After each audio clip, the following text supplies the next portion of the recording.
Hello everyone, I'm Florence Bascom. I know, it's crazy. I'm a woman and a scientist, but I promise it can happen.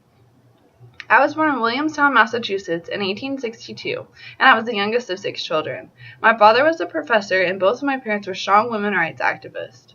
I graduated at only 15 years old and went on to attend the University of Wisconsin in 1882. During my time there, I obtained 2 degrees, Bachelor's of Arts and Bachelor's of Letters, and 2 years later I got a Bachelor's of Science. In 1887, I completed my master's degree in geology. As a woman, it was not always easy working in this field because I had limited access to the library, the gym, and could not be in classes that already had men. You may be wondering what interested me in geology in the first place, and I think I can trace that back to a driving tour that I took with my father and his friend who was a professor of geology and was paving the way for women in the field. I decided to continue my education by attending Johns Hopkins University to obtain my PhD. But wait.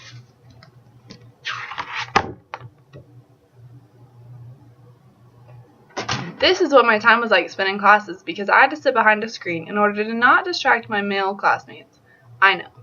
But in 1893 it all paid off because I was the second woman to be awarded my PhD in geology. I became an expert in mineralogy, crystallography, and petrography, and worked in these fields during their infancy. One of my earliest contributions was my dissertation in which I showed petrographically that previously considered sediments were actually metamorphosed lava flows. I was considered an expert of the crystalline rocks of the Appalachian Piedmont, and my research of this area included vast mapping and topic studies on metamorphic processes. My tight coordination of research and fieldwork was pretty cutting edge at the time. I also published over 40 articles, worked as the first woman on the Council of Geological Society of America, and was the first woman to present a paper before the Geological Society of Washington. Along with being a researcher, I was also a teacher for several years. I taught at a few locations before moving to Bryn Mawr in 1895. Geology was not considered as important as the other sciences at that time, and so I had to teach in a storage shed.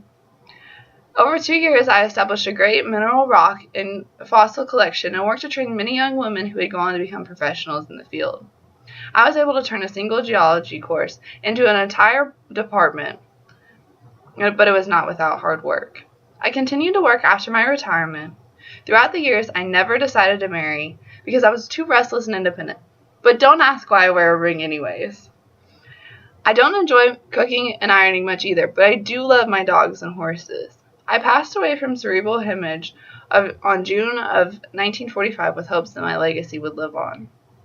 I worked very hard throughout my years to overcome obstacles as a woman in this field, but it was well worth it because it was what I was the most passionate about.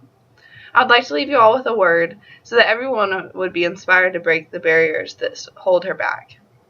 When any woman manifests an interest in the science of geology, I am always glad to tell her of its possibilities and allow her to make her own choice. Not only must a girl have the mental aptitude for scientific research, but also physical strength and great physical courage. Then, too, she must have a strong conviction that it is the work that she wants to do. Thank you for listening, and go out and explore many crystals, rocks, and minerals.